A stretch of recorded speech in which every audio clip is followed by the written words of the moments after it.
Hello. Alright. Hello. Are we on?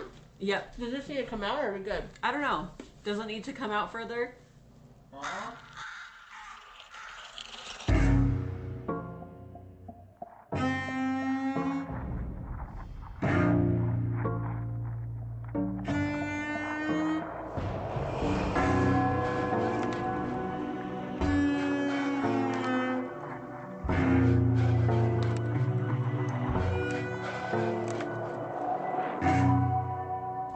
Microphone. Does it need to be out further? I mean, you guys all, you don't really talk. I'll just do that. If you think it's good, sometimes you just gotta do that. Yes. Okay.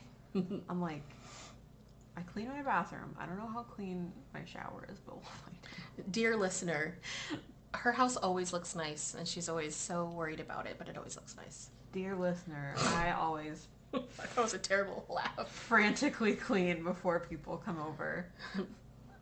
Dear listener. Dear reader. Please don't sue me, Taylor Swift. No.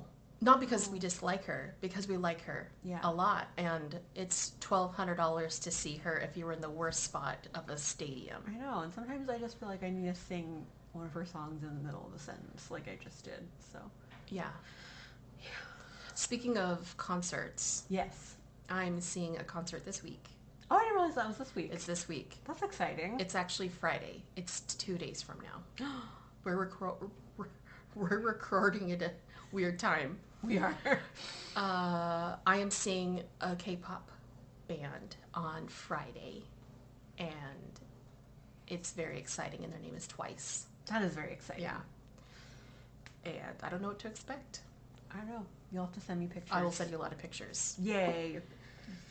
Dear Olivia, dear listener. Yes. Expect some pictures. Good. Also, by the way, I'm Olivia.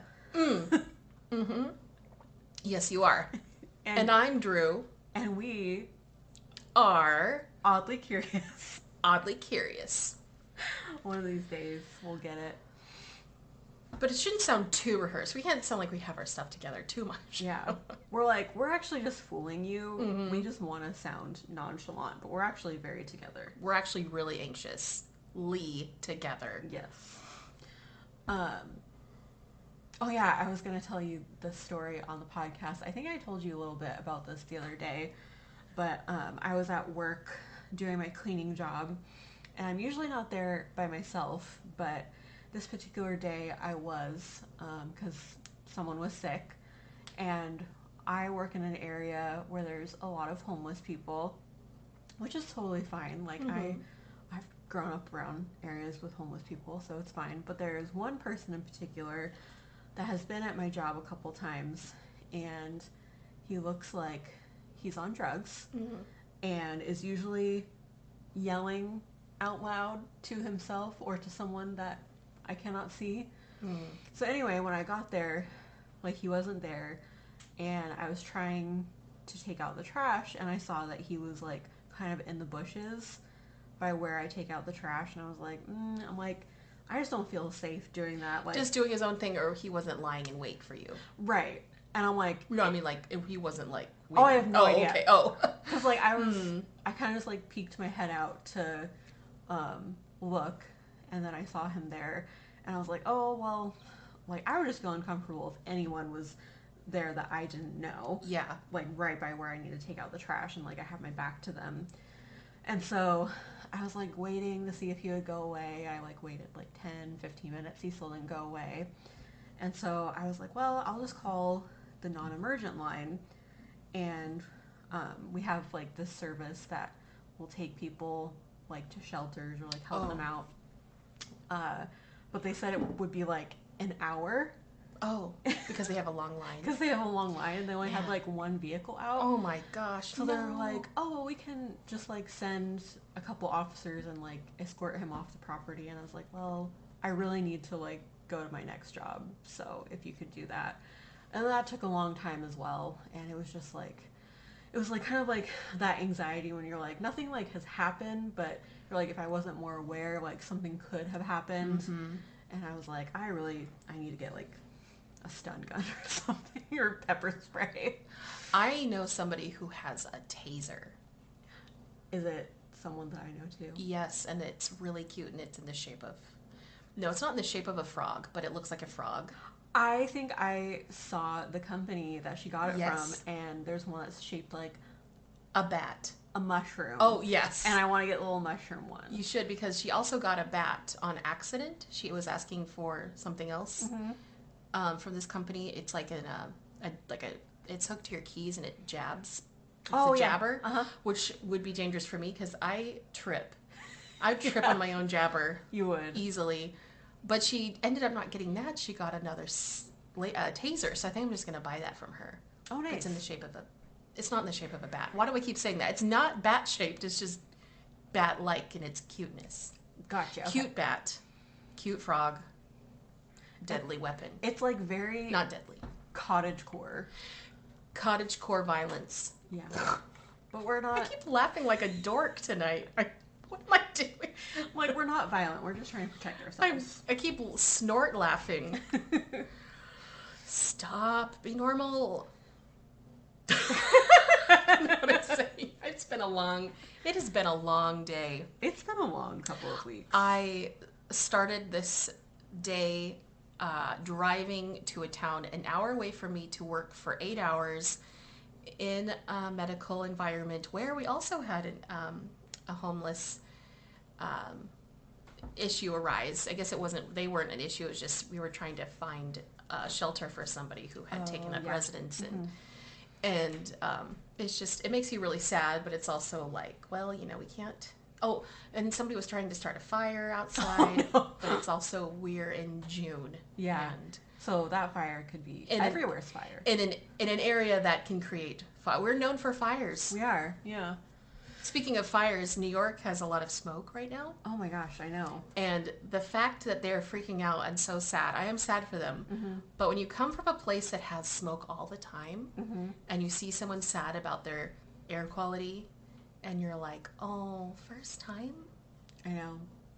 I'm like, we have had it for like quite a few years, and then there's China that's like, we've always had it. Yeah, China's like, shut your mouth. Yeah. Yeah. And I see it's all bad. It's like there's no winning with bad air quality. What am I saying? It's not a competition. No, please. No one wants to in win fact, that competition. let's have less of that. Let's win with good air quality. Yes. Sorry, I keep interrupting you. The pictures of New York, it just like reminds me of Dune. It looks like it has the Dune filter over it. Very sepia. Yeah. But less. I don't know. I feel like it'd probably be just as harsh. Yeah, like less sandworms, more. Yeah. I feel like a sandworm. Or would regular be worms. Oh yeah. Just like a sandworm coming through. Maybe it would help. Sandworm subway. Yes. Yeah. We figured it out. Because they've already made tunnels underground. Oh my gosh. Solving, I like it. The world's problems with sci-fi. We're like, you're welcome, New York. Yeah. Just embrace your air and join Dune. I don't remember the name of the planet. Arrakis. Visit Arrakis. Visit Arrakis in New York City. I'm trying to think. Oh yeah, I was going to tell you about this podcast I've been listening to. It's called Scamanda. Like scam. Her name is Amanda. And it's really interesting. This is like not spoilers at all because you figure this out pretty quickly that this woman is like faking that she has cancer in order to... That should be like a federal offense. It should be a federal offense. Like, that just like says so much about you as a person. Yes. But like she's able to do it for like such a long period of time, and she's like vlogging the whole time that she like quote unquote has cancer, and just like all of these things. This isn't bone cancer, is it? She says like several different types of cancer. I remember hearing a story about bone cancer, but maybe there's several. There's several cancer scammers out there, but this one she like was successful for quite a long time. Oof. And then it like goes into, I don't know how she like stole this woman's husband basically, and Oh my. Like, she used to babysit for her kids, like, whose kid also had cancer. And, like, that's even worse. That like, is worse. faking it after that. Mm-hmm. And then, yeah, it's just crazy. I'm, like, listened to it while I was cleaning the other day, and I, like, binged all the episodes that they already have. I love that. But, yeah, I highly recommend listening to it. And I didn't spoil anything. It's like... You basically just hope, gave the trailer. I would hope that you would be able to tell by the Tell. title that she doesn't have cancer. Because her name isn't really Scamanda. Yeah. It's a scam, spoiler alert. Mm-hmm. But yeah, highly recommend. That's good. Mm-hmm. I wish I had something to recommend. I am, I feel like I'm not doing anything new. Just doing the regular. I mean, other... Rewatching 30 Rock still. Nice. I'm watching Murder, She Wrote. Oh, yeah, which is good. We've talked about this. Yes. Because Murder, She Wrote is... It's just a classic. It's like the most relaxing, and also I just love Angela Lansbury so much. So many interesting hairstyles and earrings. Mm-hmm. The 80s really gave it their best. Mm-hmm.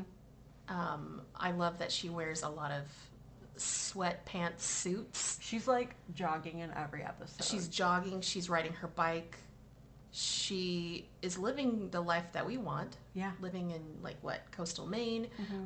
Riding, jogging. Solving murders. Solving murders. Not that we want murders, but it's like, if it happened around us, we'd like the ability to just be like, hey, I'm Angela Lansbury. I can do anything. Yeah. I want to have the confidence and the observant skills of Angela Lansbury. Actually, I feel like watching the show, I'm like, I feel like my grandma could be Jessica Fletcher. Totally. Like, she could solve murders. I have 100% faith in that. Yeah, your grandma actually makes observations that I have never noticed before, Mm-hmm. and that's fun. And I'm like, how did you see, like, that tiny thing from across the street?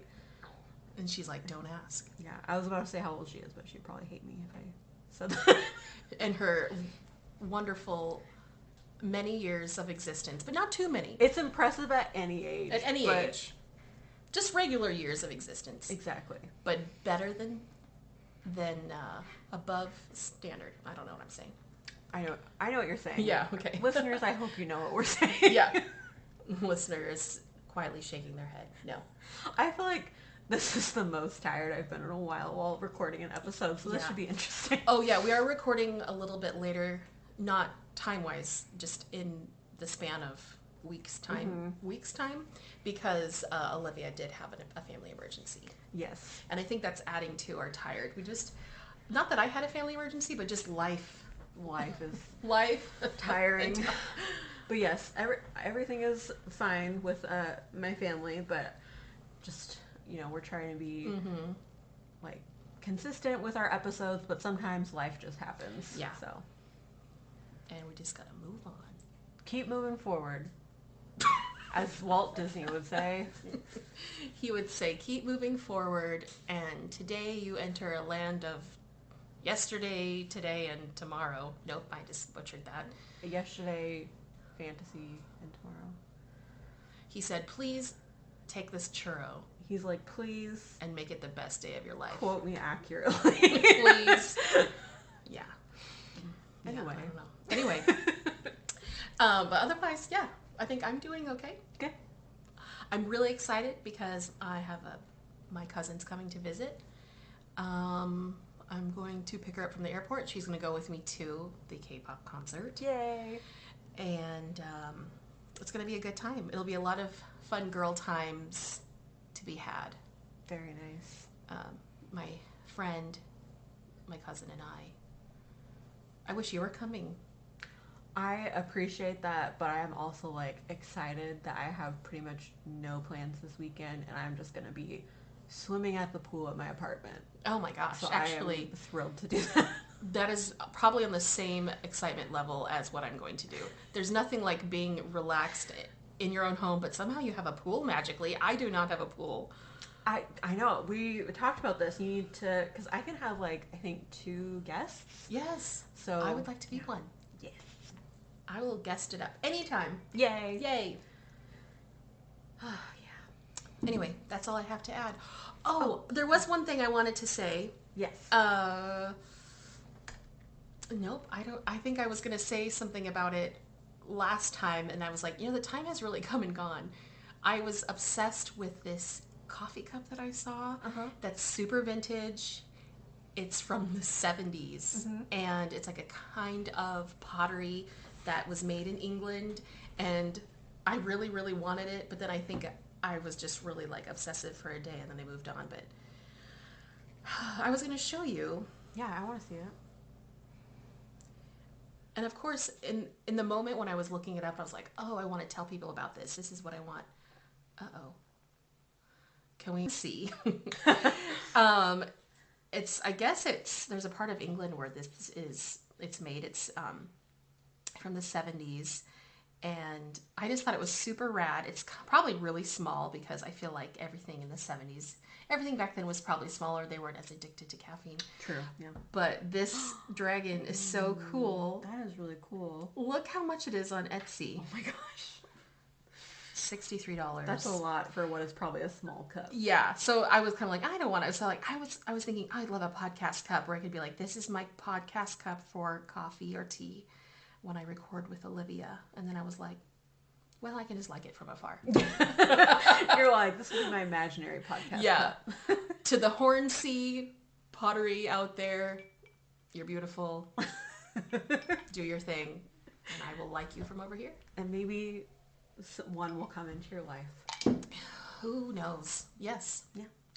The beautiful thing of mysteriously appearing. I don't know. But that's it. That's all. That's all for me. That's all she wrote. Mm-hmm. That is all she wrote. That it wasn't murder. That is all what Jessica Fletcher wrote. Yeah. Oh, man. Okay. We're like rolling into... do you have anything else to add before we jump into... I don't think so. And if I think of anything else, I'll just pipe up at the end of the pod. Yeah, okay. Sounds good. Okay. I like that we have the ability to just pipe up whenever. I know, me too. I'm like, hey, you got something to pipe up about? Pipe away. So I think I'm first. You're first this week, yes. Because last week you sadly ended it with Marie Antoinette. Yeah. But I mean, there was no good way between the two of us to end it. You're like, I could have ended it depressingly. Sadly, what? Nope. Sadly was it. I can't talk. That's sorry. a synonym. Yeah. Wow. Oh gosh. We're doing it. We're doing it. Thank you for being here. Thank you for putting up with us. Mm-hmm. And remember how last week I said that I was going to do a happy or silly one? Yeah. I lied. Well, I also said the same thing. Mm-hmm. I also lied, but I feel like there's different facets of what can be not happy and silly, and I think it's like sometimes it's more palatable. Yours has like some, I'm not going to spoil anything, but yours has some sad moments, but it also just has like some kind of wackadoo. This is wackadoo moments. Yeah. It's kind of bananas moments. It is, yeah. So mine that I will be doing today is the Deepwater Horizon oil spill. This is going to be good. I don't know very much about it. Deepwater Horizon actually sounds like a scary movie with a shark. Well, it was later turned into a movie, which I will talk about. Oh, good. Not a shark. Ah. But, yeah, I didn't know much about it either. I just vaguely knew that it was a true story, but I learned a lot of new things when I was researching, which is always fun.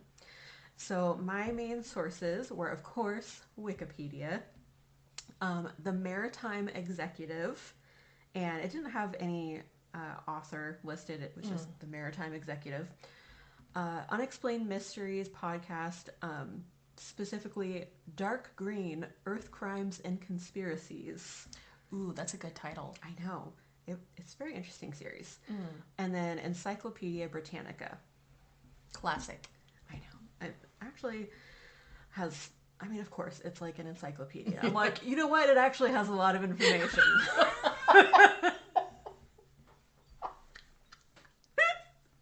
Oh, God. You're like, you know what I love about encyclopedias? They just know so much. They just have so much to say. You're like, you know what I like about Merriam-Webster? It has a lot of words. Look at those words. I love those words. Oh, Definitions. Man. I always thought Merriam-Webster was a woman. Is it a name? Is it like 2 last names? I have no idea. Maybe we should find out. I know. I'm like, Merriam-Webster. Was she like the know-it-all in class? I think it is hyphenated. It is. Yeah. Yeah. Anyway. Is it one of those double last name people? Oh, they're so fancy. They are fancy. But yeah, you're right. The encyclopedias. You're on to it. So much knowledge. Okay, so getting into our topic. So Deepwater was an ultra-deepwater semi-submersible offshore drilling rig owned by Transocean and operated by BP. And so I'm going to do a little summary before I kind of get into the main topic. Okay. So on April 20th, 2010, while drilling on Macondo off the coast of Louisiana, a blowout caused an explosion on the rig that killed 11 crewmen, and the fireball was visible from 40 miles away. Oh my. I know. The fire was unable to be extinguished, and 2 days later the Horizon sank, continuing to gush oil and causing the largest marine oil spill in history. So a little backstory, and who knew that an oil rig could have backstory? But apparently it does. That's nice. I'm like, it has its own little origin That's story. actually really cute. It is kind of cute. Mm-hmm. It's not its fault. No. Deepwater was built by Hyundai Heavy Industries in Ulsan, South Korea. I was going to say, wait, that's South Korea, right? Construction began in 1998 and was delivered in 2001. Deepwater had successfully worked in oil fields for BHP and Exxon in the past, and it was at times called a lucky rig and was very celebrated. So it had a good track record up until this point. Oh, it had many Korean awards. I know. I'm like, I want to know, like, the little backstory of That's Korea actually building it. Really It's nice. kind of cute. Korea, known for great bands and great oil rigs. Yeah, just like great industry. Mm-hmm. Solid Korean industry. And so oil rigs are subject to safety inspections by the Bureau of Ocean Energy Management. And after the incident, an investigation was done by Associated Press, and it revealed that safety documentation and emergency procedure information were missing for the rig, including on the day of the incident. And there isn't a specific number listed of how often it was supposed to be inspected. It appears that it would change from time to time, like standards would change in the industry of how often it should be inspected. But for for the first 40 months, all safety procedures were done. And then after that, about 25% of the procedures were omitted. So it sounded like they're starting to like cut corners on safety procedures. And never good. No, it's never good. But why cut corners when it's dealing with a flammable part of the earth? These are all such good questions that I think have very obvious answers, but apparently people in the industry don't. A few rich people are like, you know what? Let's put a pin in that. Let's table back. I don't know what they say. They're like, let's circle back to that after there's a horrific incident. Let's get into our round table and circle back.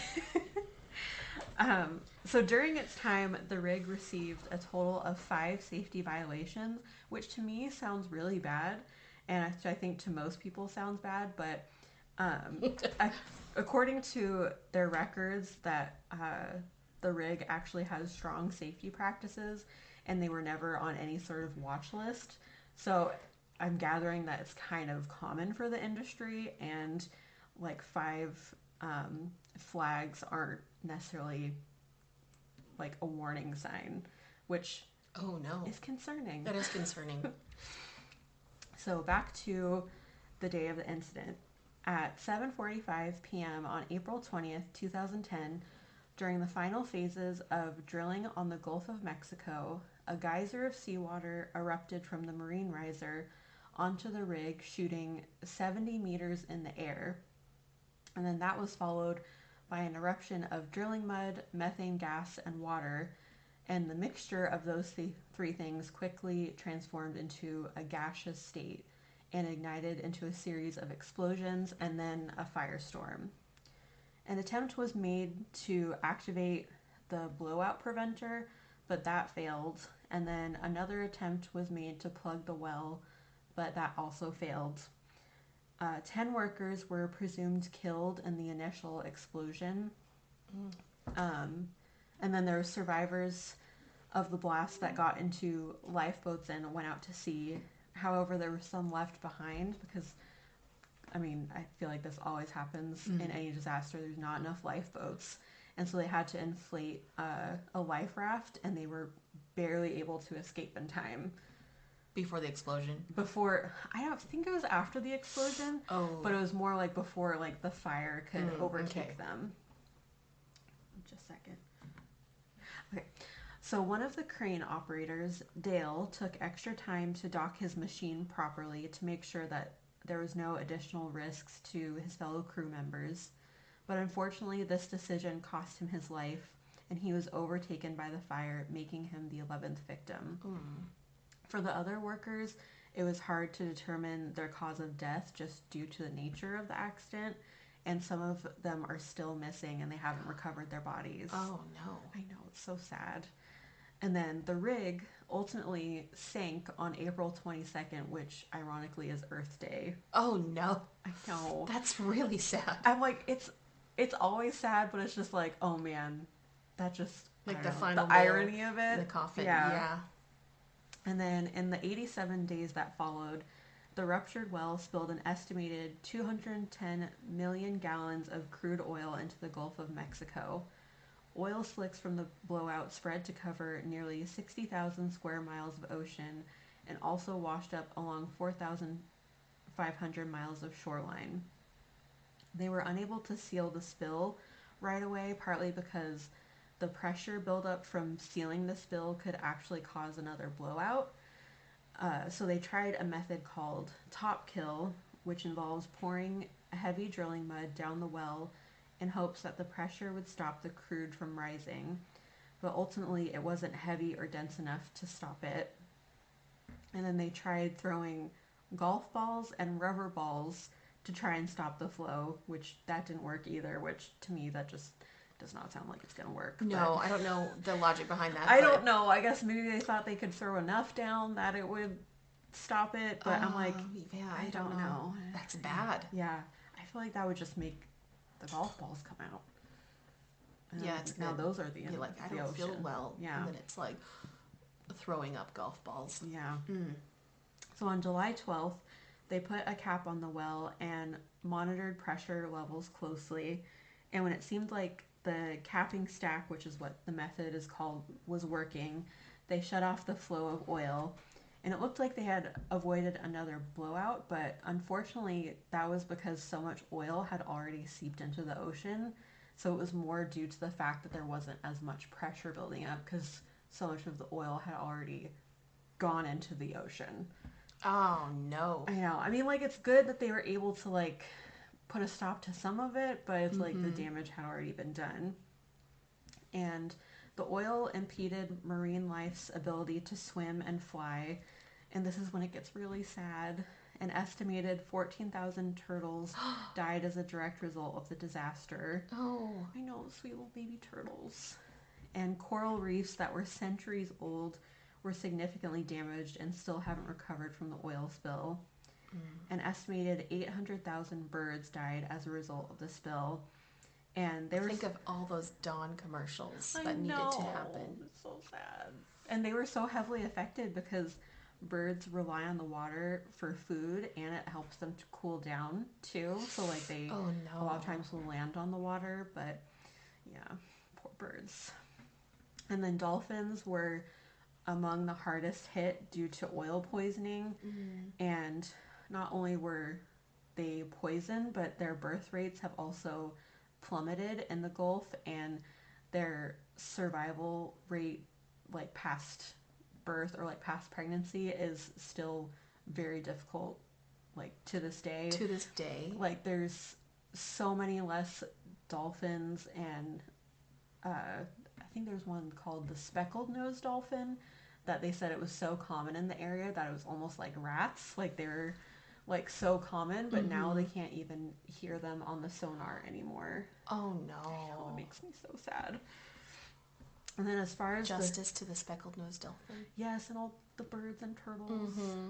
And as far as the food supply goes, fish that have been exposed to oil contains a high amount of mercury, and then due to the chemicals that they use to try and disperse the oil, the fish also contains carcinogens from the chemicals.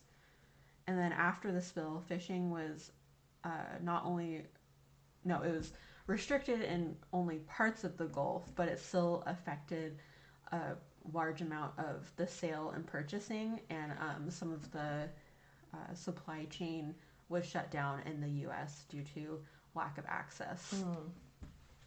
To try and contain the damage, BP hired thousands of local fishermen and residents to help with skimming and shoreline cleanup. The Gulf fishing industry lost an estimated $1 billion in revenue, and POC fishermen were heavily affected because a lot of them in the area rely on fishing for revenue, and it also affected their food source and was like closer to the neighborhoods that they lived in. Oh, okay. And just touching the oil or breathing in the fumes can cause long-term health effects. Cleanup workers, Especially if you're a dolphin. yes, but like even if you were someone who just helped Lived with the nearby, cleanup, or yeah. there was one woman who she like just cleaned her husband's clothes that had been helping with the cleanup, and she got ill from I think it was like the carcinogens in the oil. And cleanup workers say that exposure to the oil and chemicals have affected their health, and they're still seeking financial compensation from BP. So as far as They're still seeking compensation? yeah, they still BP have. has not paid them. So they were paid for like the initial task of cleanup, no. but not for like The for after medical effects. Yeah. Oh no. Which I'm like, BP can afford it. Yeah. Yeah, they can. But I guess it's just like, you know, trying to get a class action lawsuit together and everything. And as far as the criminal investigation went, a formal civil and criminal investigation into the spill was initiated in June 2010 by the U.S. Department of Justice, and the DOJ sued BP, Transocean, and Anadarko, a minority owner of the well, and in New Orleans, the civil court in December 2010 for violating the Clean Water Act and the Oil Pollution Act. In early March 2012, BP agreed to settle claims made by the plaintiffs and the victims of the spill for at least $7.8 billion. And then oh my gosh, I can't talk. And in November 2012, BP reached an agreement with the DOJ to plead guilty to 14 criminal charges, among them the 11 counts of felony manslaughter and violations of the Clean Water and Migratory Bird Treaty Acts. Do you have a question? Oh, so were these acts before the accident, or have they started because of it? I think they were before the accident. Okay. Yeah, like these were existing. I don't know if it would be like a specific organization or a bill. Yeah. I don't know. Good question. Don't ask me about legal things. Like, because do you like that I said good question to me? You're like, you know what? That was a good question. Good question, self. Yeah, I don't know anything about legal stuff either. No, I was like, please don't let her ask about legal things. I'm and like, you did. Now about those manslaughter counts. No. I'm like, look, this is just what the very knowledgeable Encyclopedia Britannica told me. Right.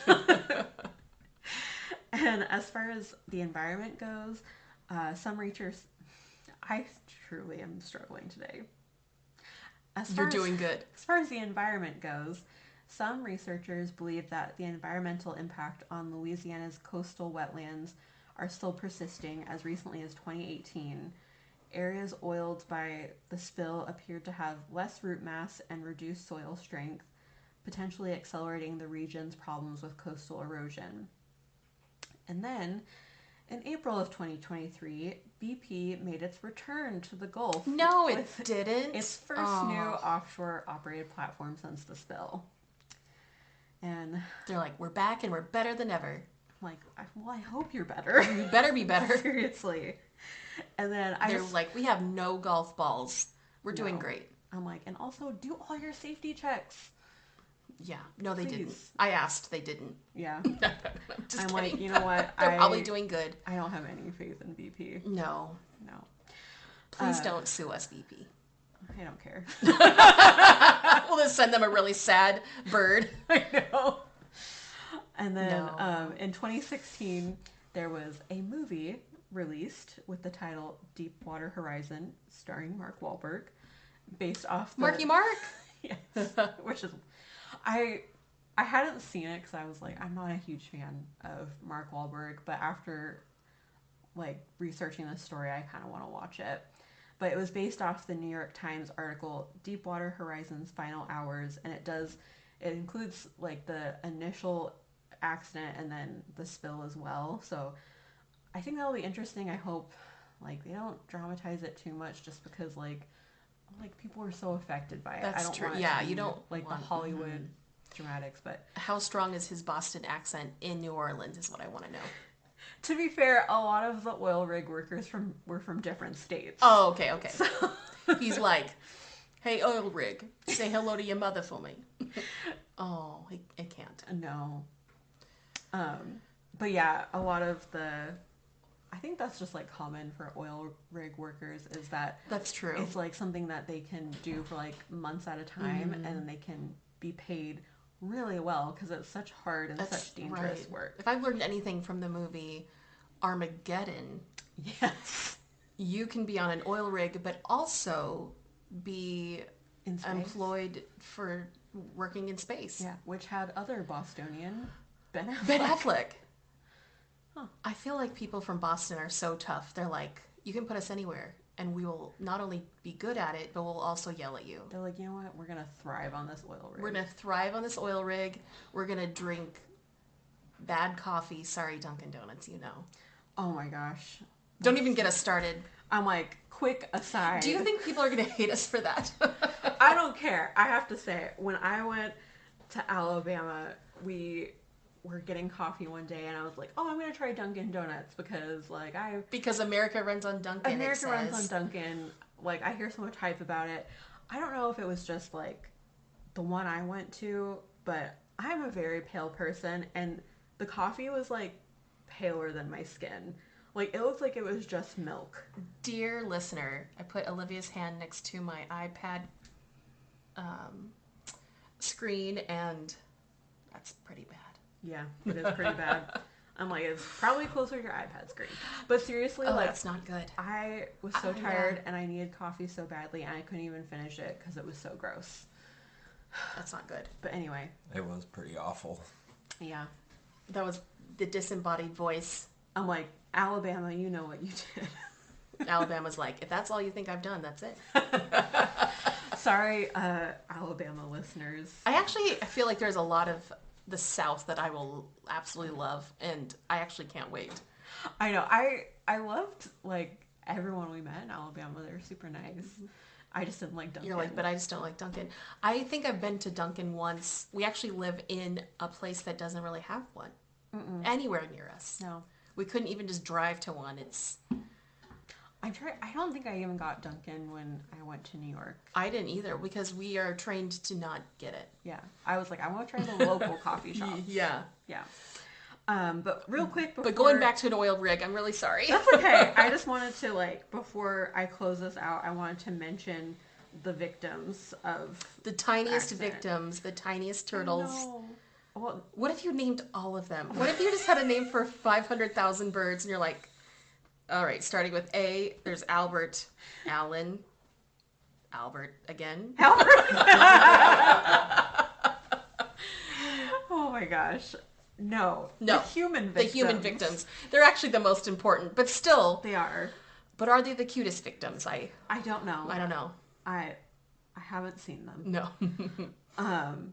But it is so sad. Like, the youngest victim was 22 years old. Oh no, that's too sad. I know. He was probably so happy to have that job because he's like, I'm 22 and I know. living my best life. I mean, honestly, they were all pretty young. Like, the oldest was because 56. it's such hard work, right? You have to be pretty You have to strong. be in good shape. But, so the victims are Jason Anderson, Donald Clark, Stephen Ray Curtis, Gordon Jones, Roy Wyatt Kemp, Carl Kleppinger Jr., Keith Blair Manuel, Dewey Rivette, Shane Roshto, Adam Wise, and Aaron Dale Burkeen.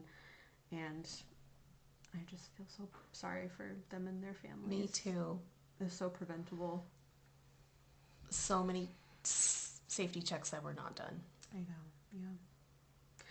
Anyway, that is Deepwater Horizon. Oh, that was heavy. Thank you for doing that, though. I've always wondered what it was. I actually did not know what it was about. Yeah, I truly, I just remember the trailers for the movie with Marky Mark. I was so, far away mentally from what it could even be that I actually had no idea that it was even a real life event. Mm-hmm. I thought it could have been sci-fi. It could have been anything. I thought it was either a shark, maybe like an Abyss type thing. Mm-hmm. Have you seen Abyss? I think so. That is a James Cameron movie. That's amazing. That's right. Yeah.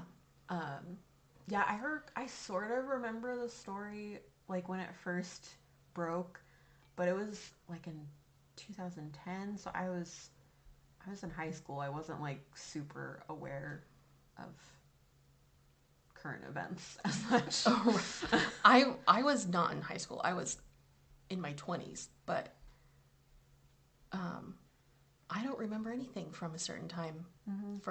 I think 2010 was not a great year mentally.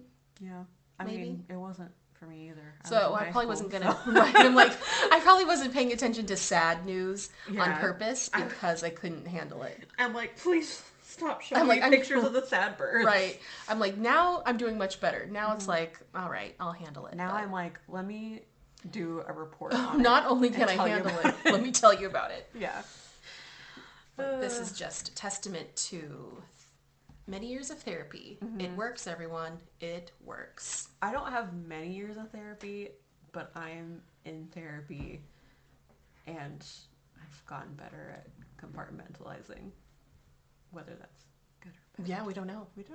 Hey, if it's good for you, it's true.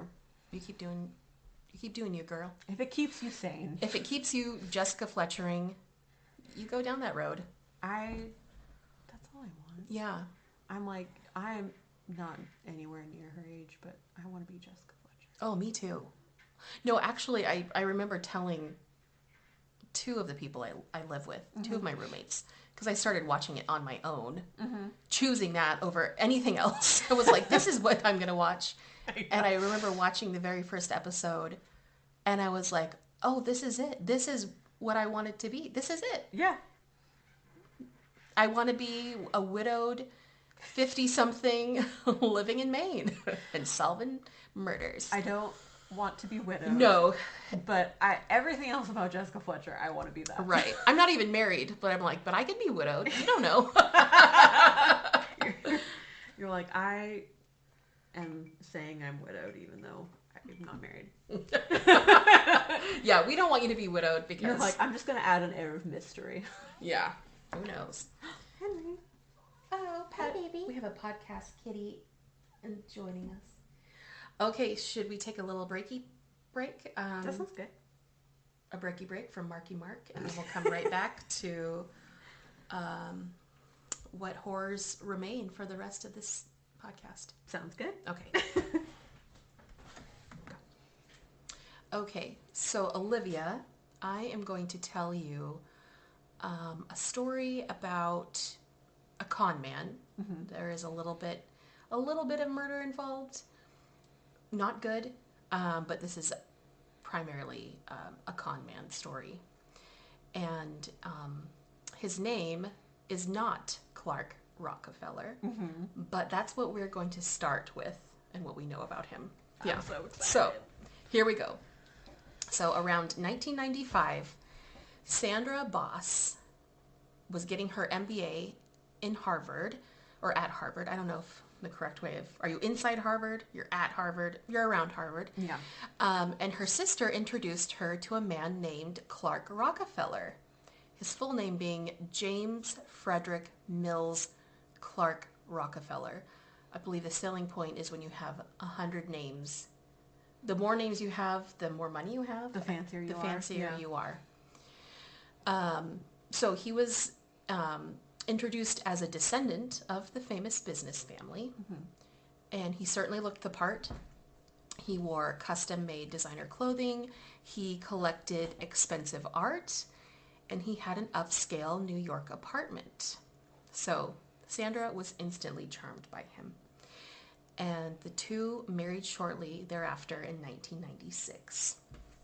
So Sandra and Clark spent the next 11 years together. They enjoyed a stable life thanks in large part to Sandra's job as a consultant. She was quite the savvy businesswoman. It was said that her salary at the time in 1996 was $2 million a year. Oh my gosh. Right. And in addition to that, she had her own personal wealth just from coming from a wealthy family. Wow. Right. But Sandra said over time, her husband became emotionally abusive. And despite Sandra being the main source of household income, he was in complete control of the family's finances and every aspect of her day-to-day life. Yeah, not good. Despite this, in 2001, the couple have a daughter. Her name is Ray. Oh, so cute. So cute. It's Reigh. Oh. Yeah. Ray Storrow Mills Rockefeller, lovingly referred to as Snooks. Oh my gosh, which is that's so cute. Really cute. So Clark lives with his wife and daughter in Cornish, New Hampshire, and this is where he used his family ties to the Rockefeller family to bolster his reputation. He would tell people he was a Yale graduate and that he owned a business in Canada. I feel like that's vague enough for people to not ask. Mm-hmm. It could be any business in Canada, but you just say that and it's good enough. I don't know, personally, me, if someone mentions business, my mind just immediately glazes over. So I'm like, yeah, no follow-up questions. Right. Kind of like any kind of law questions. Mm-hmm. We're like, what bird acts? I don't know. But also, I definitely am not in the same circles he's trying to be. No. Not only are our circles different, my brain doesn't even like finance business. Hey, good for you, friend. Mm-hmm. I'm like, I just got a $1 off coupon to not Dunkin' Donuts. I'll tell you that much. All right. So anyway, Clark used his family name to get a lot of, I guess, free stuff around town, or just like to get his name out there. He was a member of many elite clubs, including, I looked up one, Boston's Algonquin Club. It's also shortened to the Quinn Club. Is a members only club that used to be so elite, and now since times have changed, they have opened it to literally anyone can join, but it was for rich white men for the longest time. But also they're like, yeah, it's open to everyone. Wink. I know. But they're like, but I'm sorry, you've been denied. Yeah. And it was said that for a while he was even a club director at the Algonquin Club. I wonder what that would entail. I don't know. Throwing a lot of parties. I don't know. Yeah, makes you wonder. Maybe buying a lot of ice. So, despite having a daughter, Clark and Sandra's marriage really began to fall apart. And it was largely due to his antics. Mm-hmm. In 2006, Sandra hired a private investigator, and she discovered that Clark was not who he claimed to be. What a surprise. Shocker. Although she did not learn his real name, she was able to at least finally serve him with divorce papers because she accused him of lying about his relation to the Rockefeller family. In fact, some members of the family came forward to deny any relation to Clark. They're like, I don't know her. I know. I'm like, how embarrassing. She would later testify at their divorce trial that he agreed to give her sole custody, which included 3 supervised visits a year. But he said it could only happen if he was given an $800,000 settlement, 2 cars, the engagement ring he gave her, and a dress that he gave her. Just one dress. The audacity. But, she has enough money and she's probably like, okay, fine, please leave. Yeah. So. That's also just like so annoying though. You're like, give me the ring back. And she's like, well, I was going to throw it into the river. So yeah. You saved me a step. So after the divorce, she legally changed her daughter's name and the two moved to London together, probably just to be like, goodbye, we're leaving forever. Nice. That actually does sound nice. Yeah. I too would like to move to London. Yeah. In 2008, Clark was with his daughter during one of the 3 yearly visits, and his ex-wife was waiting in a Boston hotel room nearby. And while Clark and his daughter and a social worker were walking through the Boston Common, he suddenly pushed down the social worker accompanying them, grabbed his daughter, and threw her into a waiting SUV, subsequently kidnapping his daughter. Yes. As investigators attempted to track down Clark Rockefeller, they found more questions than answers. Not only did he not have a social security number, he did not have a driver's license or a credit card in his own name. When his picture was shown on the news asking for leads, several callers gave at least 4 different identities to go with the man shown on screen. So investigators were truly confused. Finally, a friend came forward with what would be the most crucial evidence.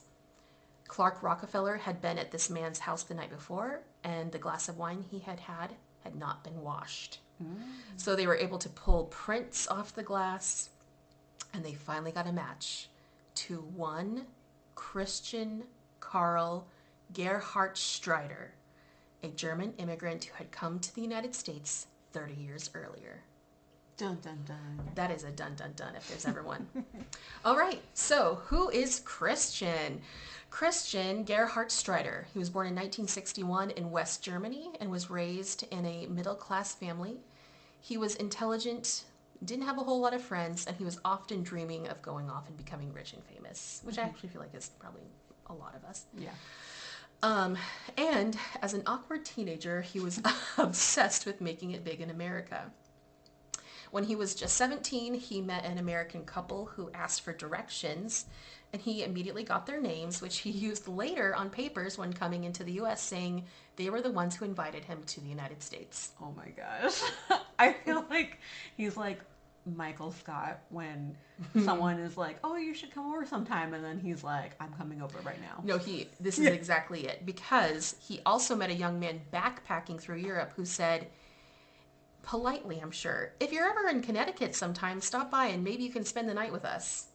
Then the Michael Scott of Germany, a few weeks later, arrived at the house and ended up staying there for months. No. The worst red flags. This is why you shouldn't say things you don't mean. Yeah. And you know what? Most polite company, they get that because you tell people that. And usually, I mean, you do mean it, but you don't think someone's going to actually do it. Mm-hmm. And you kind of hope they do, but you're also kind of like, well, we'll see. Yeah. This is not the person you want to come. No. But they end up doing it. Maybe originally they were like, oh, this is a nice guy. And then they're like, oh my gosh, never mind. They're walking away and they're like, I got weird vibes. Yeah. So, Christian now was saying he was a German exchange student and that he needed a place to stay because he was going to be going to high school in America. Mm-hmm. And while he was there, he became so engrossed and absorbed in this new country he was living in that he just kind of changed his persona. He lost his accent. He's now like, I am now a new person. He became obsessed with Gilligan's Island, and he learned to talk like Thurston Howell III. And I don't know if you're familiar with Gilligan's Island, we were not around for it, but we've seen like reruns. Yeah. And it's adorable. I had to Google what Thurston sounds like, and I do recognize the voice, but it's very much like this. Kind of like rich and like, I'm from Germany. Nope, that sounds too British, but you know what I'm talking about. Yeah. Something. It's like kind of that old, like, continental. Yeah. accent. Very. I was doing it earlier, and I think it's because now I'm like microphone shy, and it's gonna go Thurston to like Sean Connery for some reason. It was kind of heading towards Sean Connery. I'm sorry. Suddenly it's SNL Celebrity Jeopardy. Okay, but you get the idea. It's just very over the top. It's rich. I mean, like, Thurston is supposed to be like, in Gilligan's Island world, he's like one of the richest men in the world, and he just sounds like old money. And it's like Christian or whatever, Clark, he's like, this is how I need to sound. Yeah. That's my voice now. He's like the original, like, person trying to pretend to be old money. Like, I feel like that's the trend now. But also Jay Gatsby. Oh, like, this guy was living his Fitzgerald life, but in a really bad way. Except he wasn't as good at it. No. So eventually, Christian decided to become an actor, naturally, because that's what you do. And he headed out west to LA. He made it as far as Wisconsin, and while there, he realized he needed to get a green card. Otherwise, he was going to quickly get escorted out of the country. He found a woman willing to marry him, and he told her that he would be forced to go back to Germany to serve in the Cold War. Which we're like, poor girl, she doesn't realize that that's like a figurative war. Honey. But he was like, oh, she believed me. Right. So they did get married. He left the day after he got married to go to California. Oh my gosh, what a jerk. And I looked it up, and this woman did not file for divorce until 1992. They got married in, like, 1985. Oh my gosh. I don't know, like, what if she actually loved him? Which would be sad. That would be sad. I don't know if she would if you met someone that soon, but it's like... Maybe she was just like, I don't know, I feel like I can procrastinate things a lot. Maybe True. she was a procrastinator. She kept being like, what was I supposed to do today? Oh, yeah. File for divorce from that crazy guy. She's like, well, you know, I got stuff to do. I got to get to the post office. Girl, I feel you. I will also put stuff off. Let's see. So anyway, moving on. So Christian moves to LA with his new green card, and he settles in the suburb of San Marino. And San Marino is, I mean, there's many suburbs of LA, but this is one of the wealthiest. Like Beverly Hills wealthy. Yeah. And it's like, he knew how to pick them. I mean, because like, not only is Connecticut one of the wealthiest states, like this guy with his Thurston Howell competence, he's just moving on up in the world. Moving on up. When he arrives, he has changed his name to Christopher Mountbatten Chichester. Oh, that's right, Chichester. Which he pronounces Chichester because, you know, now he's British. He claims to be Lord Mountbatten's nephew, which, if you know Lord Mountbatten, that is William and Harry's grandfather. So he's royalty, but, you know, just distant enough that you're not going to ask questions because you're like, oh, you're not on the Windsor side. Who cares? Yeah. But you're going to believe him because he's white and he has money, supposedly. And you're like, why would someone know that weird, random part of the family? Right. And this is the 80s. No one's looking this up. They're just like, all right, I believe you. So many people in the area are instantly intrigued because, I mean, there's now an eccentric royal living amongst them. This opens the door for him. And so he now looks, sounds the part, you have money, you're in. And so he moves into a guest house of a woman named Ruth Dee Sohus. But here is the clincher. Soon after Christopher / Christian moves into Dee Dee's home, Dee Dee's son John and John's wife Linda disappear forever. Yeah. Yeah. So let's talk about John and Linda. So they were, by all accounts, considered adorable. They were married in 1983.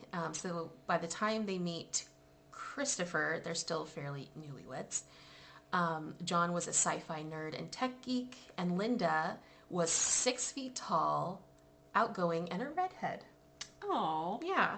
And she was a burgeoning artist, and by all accounts, most people would peg them as, very much opposites attract, but they felt like they were soulmates. And they loved cats. They had 6 cats. Oh my gosh. They sound like They're adorable. Good people. Yeah. Like just good people. But they lived with Dee Dee. They didn't love this because they were married. They wanted to be independent. Dee Dee, even though she did love her son, she could be problematic as she was often drunk and unpredictable. But they couldn't live in the guest house because a paying renter was there, and this was Christopher. So John and Linda tried to focus on their careers and save money to move out of the home. And one day they bought a new truck, and they were going to use this truck to road trip to a sci-fi convention with a friend, their friend Sue. However, Linda called Sue shortly after making their plans to let them know that the plans had changed and they were going to New York because John suddenly had an interview for a high-profile but secret government job, which, that sounds very suspicious. But Linda promised they would be back in 2 weeks. Yeah. I just realized I did not do my sources. I was like, don't forget. I'll remind you at the end. I will do it at the end. Okay. Dear listener. Okay. So, despite this, Sue never heard from Linda again. Aww. Yeah. Prior to the trip, Linda boarded the 6 cats in a local kennel and paid in advance for 2 weeks. So, I believe it was like maybe 6 to 8 weeks of stay, but by the end of 8 weeks, the kennel owner had not heard from Linda. So they tracked down Linda's sister, Kathy, and Kathy was like, my sister would never forget her cats. Like, this is impossible. So Kathy calls Dee Dee several times. Every time she talks to Dee Dee, Dee Dee is drunk and tells Kathy that John and Linda are not in New York. They're in Paris, France, on a secret mission. Oh, no. And Dee Dee, not winning Mother of the Year, also told the police the same thing. She refused to identify who told her this, too. She insists they're in Europe and that there's nothing wrong, and so there's no evidence of foul play. The police are powerless to investigate further. Finally, a full 3 months after John and Linda left for quote-unquote New York, Sue receives a postcard from France that says, Dear Sue, kinda missed New York. Oops. But this can be lived with, John and Linda. The most impersonal. Postcards are already impersonal. Like, there's nothing you can write, and it's like, hey, goodbye. There's nothing to there. Seriously, like, even like my most reserved friends, like, would not write a weird postcard like that. Like, there's no point in there's sending no that. emotion in this. Clearly, and then Sue gets it, and she's like, this is not Linda. Yeah. But no duh. No, yeah, exactly. It might as well have said, Dear Sue, this is not Linda, signed John and Linda. Yeah. So 3 months after refusing to help the police, Dee Dee finally had a change of heart. She, too, filed a missing persons report on John and Linda, and then she revealed the source of who's telling her this about them being in Europe. Guess what? It was the tenant of her guest house, a man who was named Christopher Chichester. Shock. Or Chichester. Chichester. Chichester. But he just moved out. And he left no forwarding address. He lived there for 2 years. As soon as she... Goodbye. Yep. As soon as she squealed on him, he was out. She also reported that her son's pickup truck, the new one that he bought, was now missing. And she had no idea how it disappeared. But there was still no proof that a crime had been committed, so the investigation stalled again. Soon after filing her missing persons report, after Christopher left town, Dee Dee sold her house and moved to a trailer park as almost all of her money had been mysteriously gone away. Poor Dee Dee. Exactly. Dee Dee had been Chichestered. Yeah, it's probably, I mean, she's old and, you know, is like drunk most of the time. Yeah. So. Yeah, exactly. Yeah. She was probably pretty easy to fool. She died just 2 years later, and the fate of her son was still a mystery. Oh. Yeah. The case sprang up again 9 months after Dee Dee died, as John's truck turned up 3,000 miles away in Greenwich, Connecticut. A man calling himself Christopher Crowe had tried to sell the pickup truck to a son of a local minister without title papers. Rather than buy the truck, the minister's son reported it to the police, and Christopher took off, but then was later pulled over, and this caused him to abandon the vehicle. A sergeant of the Greenwich Police Department did some digging and learned that this Christopher Crowe and this Christopher Chichester were actually the same individuals, and Chichester had been the ex-tenant of someone who might be able to shed light on a mysterious disappearance. But he was gone. Yeah. So, because of this, they could not track him down. Investigation stalled again until May 1994. While digging a swimming pool at Dee Dee Sohus's former home, a workman made a grim discovery. 3 plastic bags and a fiberglass box full of dismembered sections of a human skeleton were found. According to a detective of the Los Angeles Sheriff's Department, the bones probably belonged to one or both of the former residents. And then a forensic anthropologist examined the remains and determined that it's probably just one body, and it does fit the physical descriptions of John Sohus, but the lack of dental records prevented conclusive identification. And it was also determined that John had been,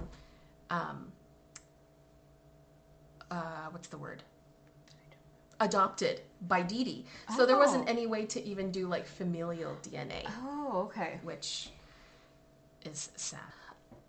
Something that perhaps the tenant of the guest house would know. We could at least look through the guest house, and so they used luminol, which we know luminol helps discover organic material. And so they applied it all over the cement floors, and sure enough, the floor glowed, showing there had been quite a bit of blood at one point. So it's obviously a crime scene. Yeah. But had it just been John, we don't know. There was only one body. They never found another body, and the case grew cold. And it wasn't until 2010 that the bones were finally determined to be John's. And Linda, to this day, still has not been found. Poor Linda. I know. It's very, very sad. Okay, so back to Christopher, who's now Christopher Crowe, who also has claimed to be a relative of Cameron Crowe. Of course he has. He is now settled in Greenwich, Connecticut. He also has claimed to be a television producer from Los Angeles who's working on the revival of the Alfred Hitchcock Presents TV show. Oh, God. I can't think of anyone I would want to do that less. Right, exactly. But what's creepy is that he picked it because there was an actual producer of this show, Cameron C. Crowe. Oh, my God. Yeah, and I mean, like, back in the 80s, no one's gonna be able to have the internet to like look it up and verify it. And the real Christopher Crowe was like, "What? You did what?" Yeah. So because he seems so impressive, he's immediately hired by a brokerage firm, but was fired because they discovered that his social security number was not his, but in fact it belonged to serial killer David Berkowitz, which was the son of Sam, serial killer from the 70s. Did he pick that on purpose? I think he did. I think it's kind of like a, haha, you got me. That's stupid and annoying. Yeah, like, he's like, not only am I the smartest person in the room, but I'm the most annoying person in the room. I just wanted to keep that if you're wondering. So from there, he was hired and fired from a few other jobs. And then another one, the very last one, as Christopher Crowe, he quit because where he was working, they found out that this person was also in connection with the disappearances of 2 people from San Marino, California. Mm-hmm. So he was like, gotta go. Goodbye. And now we have circled back. We are now back to Clark Rockefeller. So this new name, it's very flashy. It's almost too big of a name that it can't be legitimate, but it's like, who's going to pretend to be a Rockefeller? It's kind of like a go big or go home. Yeah. So Clark reimagined himself as being a direct descendant of Percy Rockefeller, who was the nephew of the great John D. Rockefeller. So it's just subtle enough to fly under the radar. Like, who's really going to look into Percy Rockefeller's family line, I guess? And it's like, I mean, they're not like John D. Rockefeller rich, but they're still Rockefeller rich, if you know what I mean. Yeah. But he was thinking, this is it, I've made it. But as we know, it went too far. And he went too big. He went too big, and he has got to go home.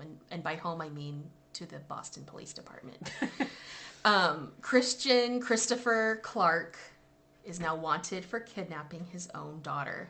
So, as we talked about, he has kidnapped his 7-year-old daughter, and after a 5-day manhunt for him, Clark Rockefeller became Chip Smith. I don't know why that's so funny. No, he became a cub from Beauty and the Beast. He's like, I'm gonna go plain Jane now. Yeah, but he was, Charles Chip Smith. Charles Chip Smith, captain and catamaran designer. I'm not making that up. I know. I'm just looking at you like this because I'm annoyed. You're like, did you just say catamaran? I'm gonna punch you in the face. I want to punch him in the face. Yeah.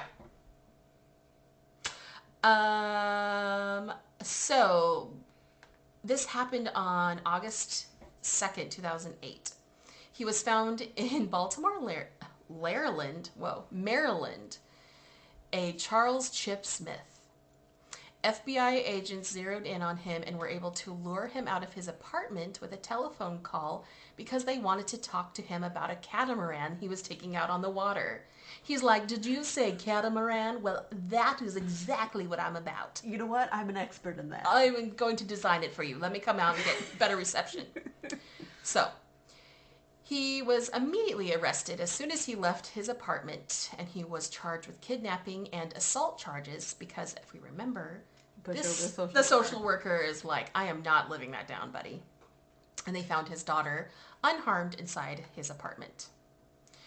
So Christian, formerly known as Chip Smith, was taken to Boston Police Department. During his trial, he tried to plead insanity because his defense team told jurors that Christian believed his daughter had communicated with him telepathically from London, where she and her mother had moved, and she was begging him to rescue her. Like, you did not think that. He did not think that. I do not think Thurston Howell III would think that. No.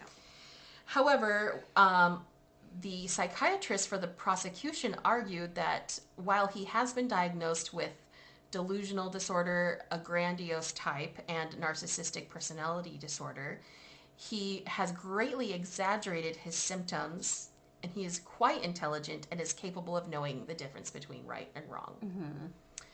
By the end of the trial in mid-2009, the jury convicted Christopher of kidnapping of his daughter, as well as 1 count of assault and battery with a dangerous weapon. And this is because he yelled at the getaway driver that he threw her into the car to pull away even while the daughter's social worker was trying to hang on to the vehicle to save her. Oh. Yeah. Good job, social worker. I know. They need... Let's pay social workers more. They are like today's heroes. Seriously. So he was convicted, put into prison, but in 2011, more light was shed on the Sohus murder, and Los Angeles County prosecutors charged Christian with the murder of John Sohus. The murder trial was held in March and April of 2013 and ended with Christian being convicted of first-degree murder on April 10th, 2013. The verdict included an enhancement for use of a deadly weapon to bludgeon Sohus to death, because among those bone fragments they found that he had been stabbed, but he had been ultimately killed by many blows to his skull. Oh my gosh. Yes. So he was given the maximum sentence of 27 years to life, with credit for 1 year served while being sentenced in Massachusetts. So they're like, good job, you got one down, you got life to go. Yeah, good job, dummy. He is currently serving in San Quentin, and he's eligible for parole in 2029. So over the years, he was a British aristocrat, a cardiologist. I did not even touch that. That's way, like, I can't, this guy has already gone on too long. A Hollywood producer, a bond broker, a member of the Rockefeller family, and now he's just an inmate. Mm-hmm. And that is the story of Christian Christopher Clark Chip Gerhard Strider of Bavaria, West Germany. Good job. Oh my gosh, that guy. Oh, you were going to do your... my sources. Yes, because I did not come up with any of that just off the top of my head. I wouldn't even have known where to start. You're like, you know what? I made this story up. I'm like, how did you think of my screenplay? So my sources are NPR, which there was no writer. It was just NPR writers. A Vanity Fair article by Mark Seal. An Unsolved Mysteries episode, season 7, episode 11, with our good friend Robert Stackhouse. Isn't it just Robert Stack? Robert Stack? Who's Stackhouse? I don't know. By our good friend Suki Waterhouse. I'm just kidding. Robert Stackhouse. Where did that come from? I have no idea. You're like, I'm so used to long names after the story. I'm like, our good friend Robert Stack Gerhard Strider. And which, man, that show is so good. It is really good. And then the Netflix documentary called My Friend Rockefeller, which that documentary actually interviews Christian. Mm-hmm. And yes, he talks like this. I can't do the voice. I wish I could. If anyone is near YouTube at the moment, just Google Just YouTube Thurston Howell III to see how he sounds. But also, this is probably the only story you've told that I know really well. Mm-hmm. And I would highly recommend watching the episode of Dateline Phony Rockefeller. Yes, that was one that came up that I didn't get to watch, and I'm like, I have got to do it. It's so weird because it's not one of the regular Dateline hosts, but it's a really... Was it Lester Holt? It wasn't Lester. Oh, okay. It was someone I don't even recognize. But it was really good, but they interview him, and he is the most irritating person. Was he doing the voice? He was doing the voice, and he had his creepy 70s serial killer sunglasses. I mean, regular glasses, not sunglasses. And then every picture you see him in, he actually looks like what is that villain that wears orange and has the bowl haircut? Is that from Despicable Me? That is literally who he, I don't know that character's name, but that is who he looks like to me. I know. I'm like, I don't want to be like, oh, this person wouldn't fool me. But I feel like if he told me, oh, I'm a Rockefeller, I'd be like, no, you're not. Yeah. And I'm like, and I don't even know what a Rockefeller, I don't even know how to say it right. A Rockefeller? I'm like, I know in my bones that you are not. Oh yeah, Date with Dateline did an episode which is an amazing podcast. Amazing podcast. Highly recommend. I feel like if you like us, you'll like Date with Dateline. They're very family friendly. They're a couple of friends that are very silly. And also, thank you for liking us. Yes. I'm like, I assume if you're listening, you probably like us. Mm-hmm. And if you want to tell us, you can. I'm like, I guess if you want to hate listen, I guess you're still downloading. Oh yeah, Please hate listen, but don't yell at us in a comment. Yeah. So I don't think we've gotten any comments like that so far. No, so I'm that's actually good. surprised, which is sad. I'm like, oh, we're doing okay, I guess. I'm like just bracing myself for the day someone tells me my voice is annoying. Oh, I wish I was also bracing myself for that. I'm like, that happened to me a long time ago. I just mean like And a stranger. a stranger. Yeah. Yeah. But so far, you've only had compliments on your voice, which is nice. I know. I'm like, wow, you guys are nice. Yes. Thank you so much. And if you feel like telling us, please rate, review, and subscribe on any of your podcast platforms. And please tell a friend, tell a stranger, tell an enemy. Phone a friend. Tell anyone. Tell anyone. Call your mom. Tell a con man. But don't tell them too much. Just tell them what podcasts you like. Yeah. Just don't tell them anything about yourself. Mm-mm. Yeah. Because identity theft is not a joke. It's not a joke. Oh man, that's like the second Office reference. I feel like you're doing okay in life if you made at least 2 Office references in a 24-hour period. Mm-hmm. Yeah. I don't know. I don't have anything else. Do you have anything to add before next time? I don't know. We've already talked about our merch, right? Oh, we do have merch. It's on Redbubble. I'm not sure if that's the best platform for merch, but it's where we are stepping our foot into the merch world. Yeah. I think soon we'll probably move it to a different website. Mm-hmm. But we will let you know when that happens. But for the time being, it is on Redbubble. Yeah, it's under Oddly Curious Pod, just like our Insta handle, Oddly Curious Pod. And I'm also waiting for the sticker that I bought from myself. I know. I'm like, I am going to buy a sticker too. I'm really excited about it. Me too. But yeah, that's all I have. Yeah, me too. Well, until next time. Be curious. And be odd. Don't trust people with weirdly long names. My last name's pretty long, but it's like it's not multiple smooshed together. Oh yeah. And Chichester. Come Chichester. Yeah, don't trust anyone with really anything. I don't know. Just don't trust. No, wait. You should trust some people. Yeah, it's okay. Just be wary. Be careful with people. Don't trust oil companies. Definitely don't trust oil companies. But always trust turtles. Always trust turtles. Yeah.